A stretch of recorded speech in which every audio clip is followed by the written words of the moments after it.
Absolutely. All right. Well, hello, everyone. Thank you so much for joining. Welcome to the 9th Annual MSU Science Festival and annual celebration of the STEAM disciplines, science, technology, engineering, arts, and mathematics. My name is Catherine Hagman. I'll be your host today. And today I'm also joined by James Ford of Grand Valley State University Multimedia Journalism and Georgia Peterson from MSU's Office of Extension. Hi, Georgia and James. Welcome. Thank you so much for joining us today. Thank you. Hello. All right, and thank you to everyone for joining as well and tuning in. Just a couple of reminders for you. We encourage you to ask questions throughout the presentation, which we'll get to at the end of the session. If you're joining us on Zoom, you can use the Q&A function at the bottom of your screen.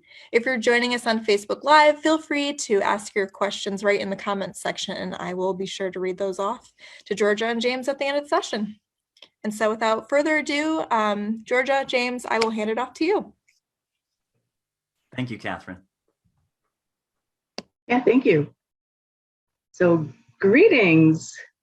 Yeah, welcome everybody. Glad you could make it. It's a little odd not seeing you out there, but we certainly appreciate you being here. Georgia, do you want to sort of give a little bit more background on yourself and maybe Sure. How you got into this project? Yeah, how did I? Yeah, so like Catherine mentioned, I'm a specialist in natural resources at Michigan State, and I've been with MSU since the year 2000, which happens to be over 20 years ago, which amazes me still. And so I work with a lot of forestry and natural resource folks across the state, both within extension and with other agencies like conservation districts and the Department of Natural Resources. And we all have the same goal, which is to try and find ways to, as individuals and organizations, to really maintain the health and vitality of Michigan's forests. So that's why I think this is a wonderful project that we're working on, which is trying to get both youth and adults to think a little bit about what forest and forestry really means to the state. So James, what do you say? Okay, well, I say that this is a great project to work on. A little bit about myself, other than the fact that I am a professor at Grand Valley State University, a wonderful place to work and to learn. I am also a certified teacher in the state of Michigan. I'm certified to teach TV and radio broadcasting technologies. And so I teach online as well as at the university. I teach a great cadre of high school students. And in my spare time, I'm also a freelance video producer and have been for over 30 years. So that's how I connected really with Georgia and Bill Cook, who is not here, but he deserves a big mention because Bill Cook is also actually retired now, but he was from MSU Extension as well. And he's kind of the heart and soul of the Ghostbusters, as it were. You'll see him today in some of the videos that we're going to show you. So we're really excited about that, but I think we have to move along because we've got a lot to talk about, right, Georgia?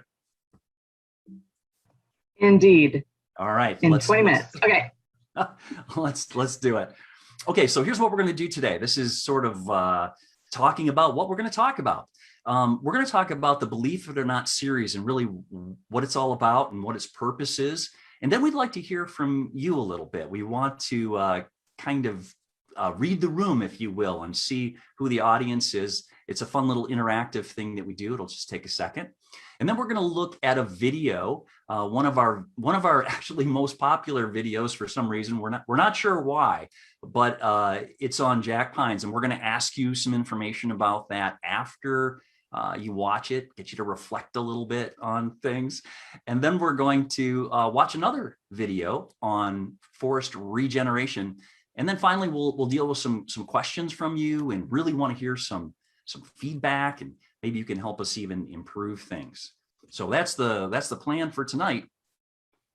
So the first thing I have is a poll, and this is going to be run by Georgia. You want to explain this, Georgia? I will try. So bear with me. This is the first time I've ever tried this, but we're using a program called Slido.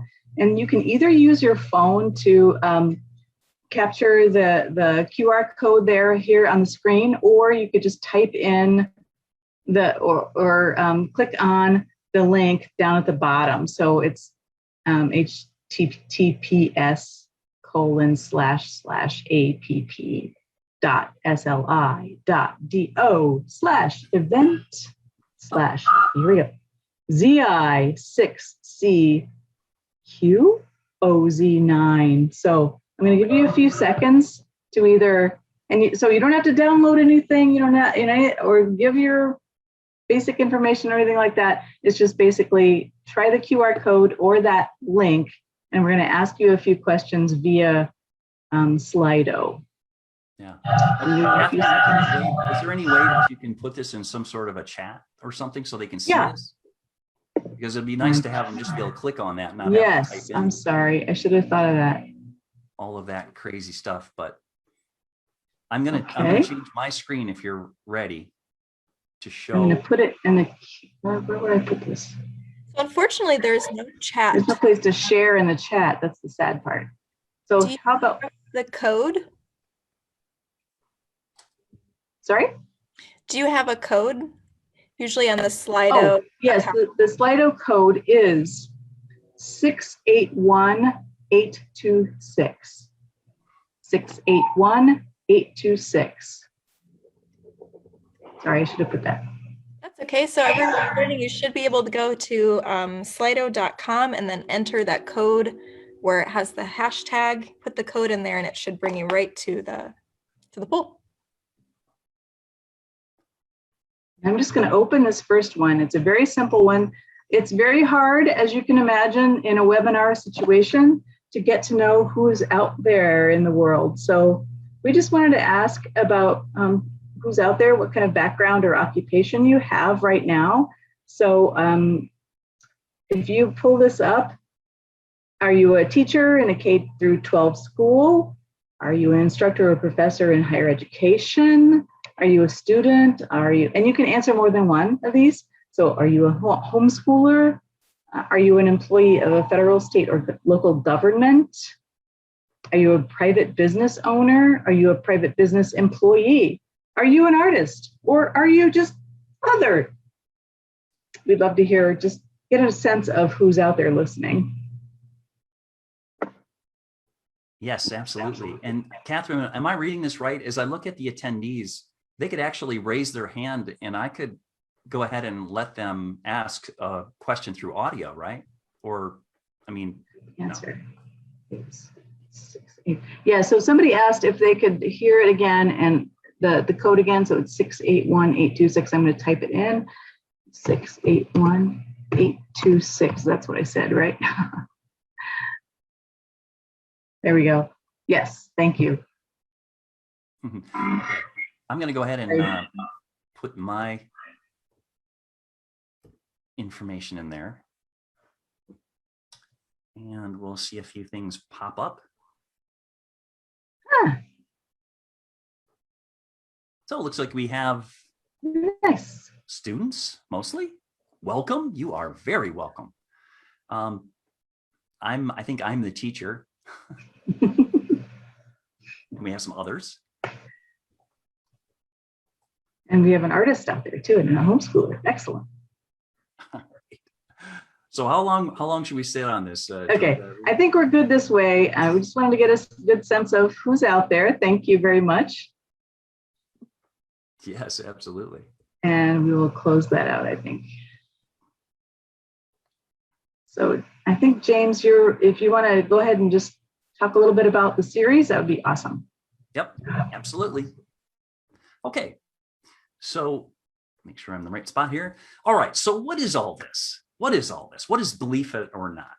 Well, it's a free, fun, and engaging way to learn about forests. And basically what the heart and soul of this is a YouTube channel that we created.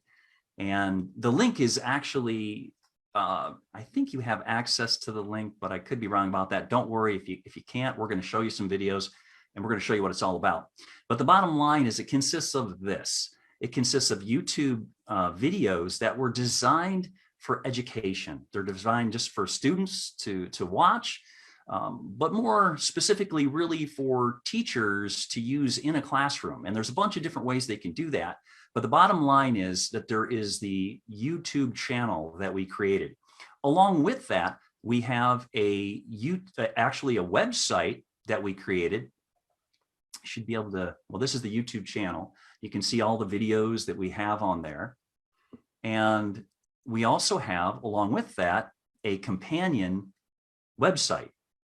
And this is just BeLEAFITOrNot.org. So you can go to that at any time, BeLEAFITOrNot.org. And this is really designed as a companion to the videos, again, for an educational tool to be used by teachers and, of course, students, or actually anyone. We've gotten some great feedback from people who have found that their kids stumble on the site and they're just watching the videos for fun, which is wonderful. We love that. There's also a link here where you can check out the episodes. And along with the episodes, there's a bunch of different activities and lesson plans for teachers. So at some point, you might want to check that out as well. So going back to the PowerPoint here, what we have, again, the lesson plans, there's a bunch of outdoor activities for students and actually for adults or anyone else who wants to check it out, they can do that. So getting back to sort of the genesis of this, it was really just a few years ago, what, Georgia, maybe 2018, I think, where we started this. It was 2016, believe it or not. Really? Okay, my goodness. So the sort of the genesis behind this, and you're going to see some videos here in just a second, but the genesis of this whole thing was really just sitting down in a discussion after a video shoot. We were all together. It was Bill Cook and Georgia and I having a few beers, talking about forestry and forest science. And we thought, hey, I bet we could make something that was really fun and entertaining for people to watch. That was a lot like Bill Nye, the Science Guy. That was the whole idea. It was to try and be really fun and informational and sort of disguised learning, you know, like you want students to learn, but you don't want them to know that it's actually, you know, something that you want, that you're trying to teach them. So anyway, so it's for students and teachers, but it's also for anyone interested in science, really. So, okay, enough of that. Let's get to the fun stuff. I'm going to move on here, and we're going to see if this works. So this is kind of a, if you're a student or a teacher, you'll know the value of this. What we're going to ask you to do is go to the poll again here in Slido, and George has probably already got that changed for you. And what we'd like to know is, let's see what you know about Jack Pines, and she's got some questions there for you. So we're going to just do a really quick snapshot of that. Then we're going to show you the video and see what you think, and hopefully give us some great feedback after you see it. And then, of course, eventually be able to ask questions about it. So I'm going to be quiet now, and I'm going to go over to this poll. And here it is. What makes Jack pine cones open up to release their seeds? Wind, rain, squirrels, extreme heat, or extreme noise? Those are your choices. What do you think? Too bad we don't have some Jeopardy music or something. That would work well right here. Yeah, I'm not going to hum it. Sorry. All right. We have 100% agreement. Share, can we, are you seeing the results? No, but can I vote? What's the right answer again? We're going to find out. I'm going to go with extreme heat. Oh, ta-da. Marvelous. Okay. Well, I guess we don't need to show the video. Everybody knows the answer. All right. So how about one more question? We're going to try a different one first. Go ahead. We got a smart group here. That's Georgia. right. So I'm going to try, this one. Yeah, this is going to be challenging. So we'll see. There we go. Let's try this one. All right. What bird depends on young jack pines for nesting habitat? This is a little tricky. Robins, Kirtland warblers, golden-winged warblers, or snipes?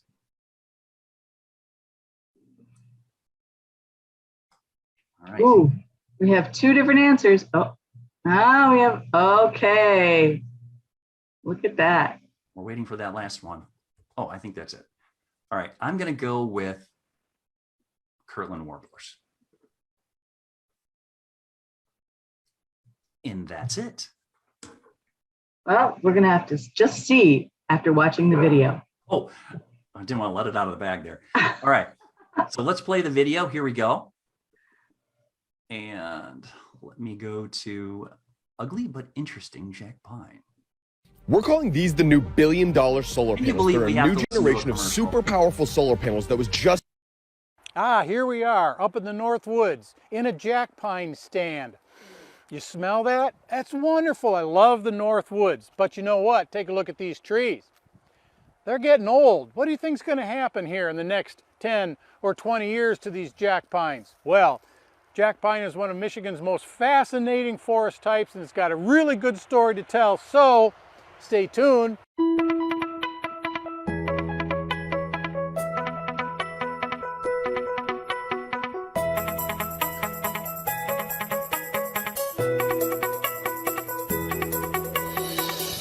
Jack pines may not be the most common tree in Michigan, but in some sandy areas of northern Michigan, you'll find it everywhere.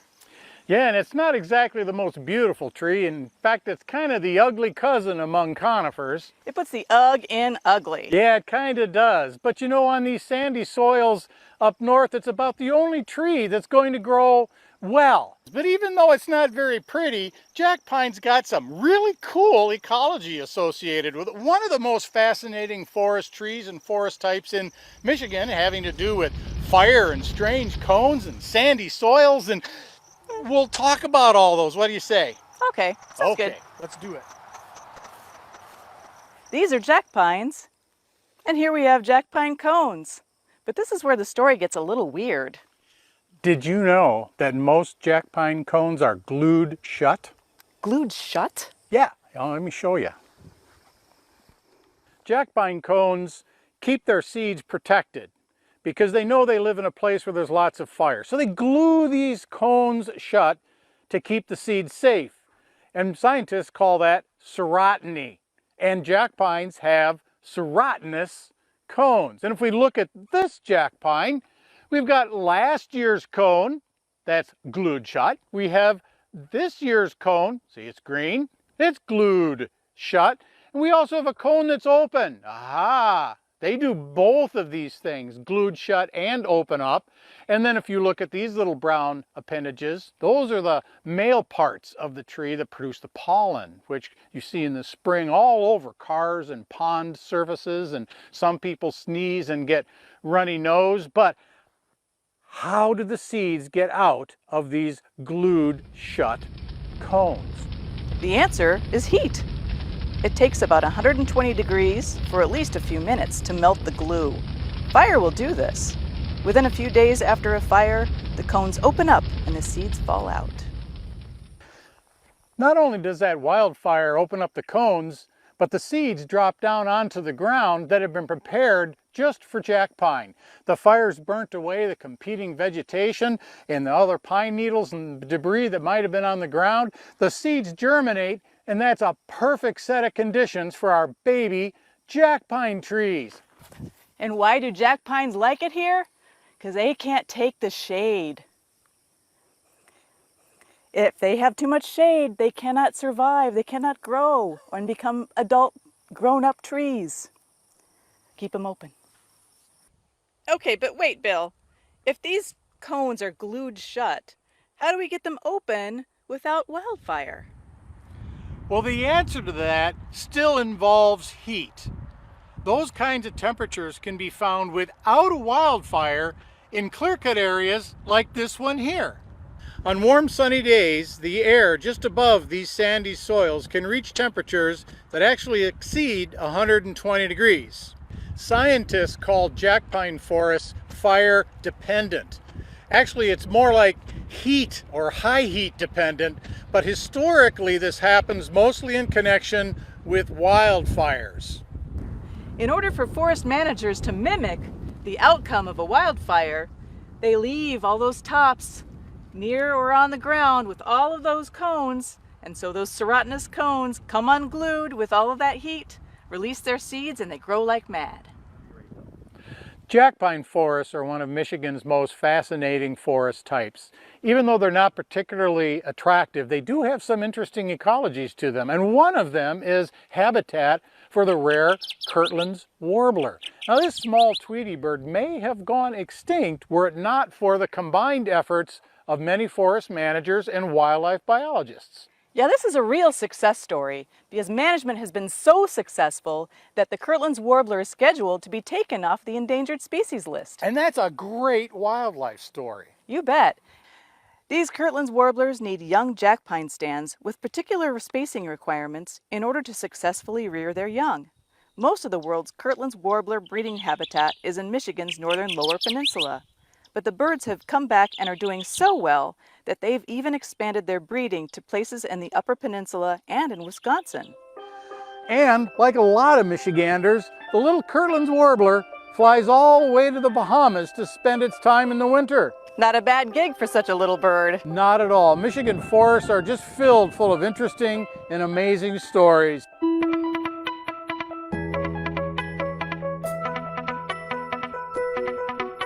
Okay, we're going to come back here, and boy, the time just flies when we do something like this, doesn't it? I know Catherine's saying, yeah, I told you so, right? So this was the video feature number 1. That was jack pine. And we have another, we're going to do a super quick poll and probably have to take questions. I don't know how we're doing on time there. Yeah, I don't think we're going to have time for another one, James, but we can do a super quick feedback poll, which I think would be really great. And that is just basically, what's the most memorable fact from the video on jack pine trees that you found after watching that? Now this is the word cloud thing, isn't it? Yes. Cool. But you have to enter something, I guess.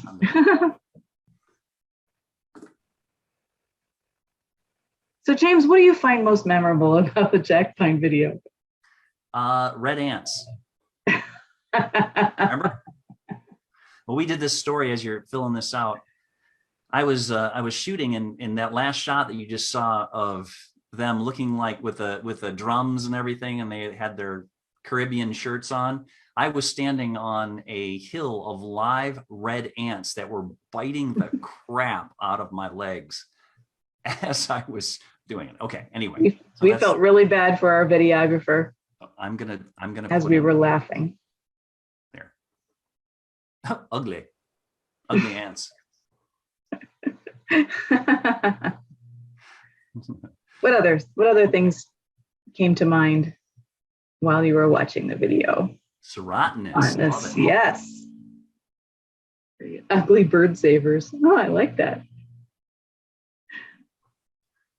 I'm gonna bias things by putting in ants again. And that's gonna make it didn't make it bigger. It didn't? No. Huh. Well, that's interesting. Kirtland's warblers migrate. From extinction, yes. They migrate. Save them. Yeah. Yeah, and so they did actually delist Kirtland warbler. There are something like 3,200 breeding pairs that they have censused of Kirtland warbler currently. So they're in really good shape. They are working on just, since they are migratory birds and they spend a lot of time in the Bahamas, it's really important for them to also talk about conservation in the Bahamas to make sure that they have good places to land on both sides, both winter and summer. So, but it is a success story. Absolutely. Okay, so now we want to know what you think. Or if you have a question, I know I'm going to throw it to Catherine. She's a pro here. And Yeah. I'm going to throw it to Catherine. Catherine, you go. You do All it. right. Awesome. Great. And just as a reminder to everybody tuning in, if you're joining us on Zoom, feel free to use that Q&A function at the bottom of your screen. If you're watching on Facebook Live, feel free to ask your questions right in the comments section. I'm going to start it off with a question from Sue. Sue wants to know, how closely related are these pines and lodgepole pines? Right. So I don't know. I mean, lodgepole pine is a Western species in the Western U.S. For those that haven't had pleasure, they do both have serotinous cones. So they both do depend on high heat or fire to release their seeds. I do believe, though, that I don't know a lot about lodgepole pine, but I would say that it looks a lot nicer than jack pines. But also, I think they're much more long-lived and depend on, I think, cooler temperatures overall than jack pine does in this area, but I could be mistaken. No. But yes, they both do depend on fire for their reproductive purposes. So you mentioned these birds migrating down to the Bahamas, and I'm curious, is there a lot of collaboration between scientists in the two locations in these studies? Yes, there is a professional, I can't remember his name right at the moment, from Michigan Audubon, who was one of the pivotal people that really did the basic studies behind their migratory patterns and the habitat that they need both up here and in the Bahamas. And so, yeah, Michigan Audubon has had a central role in trying to make sure that this species has been protected and restored over the past few decades. So yay to Michigan Audubon for that. But yeah, lots of collaboration between the Bahamas and here. Wonderful. We have another question from AB, and I want to know also, they asked, since we don't have time for the second video, can we get a link to the second video? So we want to know, where can we watch more of these videos? They're fantastic. Yes, if we could copy the link down at the bottom of this particular slide, that's the one that will lead you to all of them on YouTube. Actually, I can answer that question. There's actually a question that I can answer that's not forestry related. Because remember, I'm the production guy. I'm just the grunt that helps make it happen here. But I can tell you that the easiest way to do this is go to the website, BeLEAFITOrNot.org. And if you do that, you can go ahead and just click on the links to any of the videos. The shortcuts are right there on the episodes page. There's also a link, I think, at the very top that says, check out our new videos at the top of the web page.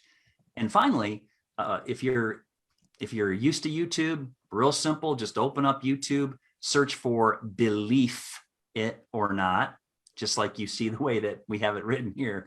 And it's the very first result that should come up. So BeLEAF It or Not, YouTube search, just a simple Google search will bring it right up. Awesome, great. I also put, as an answer to that question, there's a link in the Q&A section on Zoom, and I will add a link to the Facebook comments section as well, so you can learn more. Thank you, Catherine. Yeah, of course. As a follow-up question to that, what are some of the other videos that we can look forward to? What can we hope to learn? Some things that might be coming up. So one of them I've always wanted to do is called Can You Eat It? So basics on forest foraging, and not just what you could eat, but also ethical ways to gather those sorts of things and make it sustainable. So that's one of them I've been wanting to do for a long time. One of them we have in production right now, James, right, is who owns it? So learning a little bit about who owns and manages the different kinds of forests that we have in Michigan. That's right. Forest ownership. We also have a couple other ones coming too. We have, okay, so that was ownership. We also have, part 2 of forest history is coming out as well. So those are in post-production right now. And we're gearing up for a big summer because we're really looking forward to pushing hard. And I can tell you, for those of you that are here today, thank you so much for checking things out. And if you go to YouTube and you're looking at these and you like it, or you see some value, please share on social media. We're really trying to get to 1,000 subscribers. So I should comment and saying, we're not trying to make money off this. God knows. What we're trying to do is raise money so we can continue to produce these free. This is an open educational resource. And I'm sure the teachers in the crowd and even the students in the crowd understand what that means. We're trying to produce educational content that has value, but it's absolutely free and will never be charged for. So that's why we're kind of doing what we're doing here. And we're also very interested. We have a bunch of research we're doing, and Georgia and I, about we've had some focus groups, and we're doing some research to try and find out what value you see in this and how you can help us make them better. Now, does that mean they're shorter or a little bit longer, or they're different some other way? That's why we need to hear from you. And really, if you could help spread the word, we would really appreciate it. Fantastic. Well, I know I'm really looking forward to watching more of these. They're awesome. They're hilarious too. Love it. Well, we're unfortunately out of time, but I do encourage everyone who's tuning in, go find BeLEAF It or Not on YouTube, follow them, watch these incredible videos, share them with your students, fellow teachers, fellow science lovers, spread the good word. So with that, Georgia, James, thank you again so much for joining us and telling us more about your videos, the series. And thank you, Catherine. Of course. Thanks. It was a pleasure. And thank everybody for joining us. Again, a special thanks to Bill Cook, who couldn't be here tonight, but he is such an important part of BeLEAF It or Not. You saw his goofy face in this thing. It just wouldn't be the same without him. So no way. Anyway, thank you, everybody. Really appreciate it. All right. Thank you. Yeah, well, take care.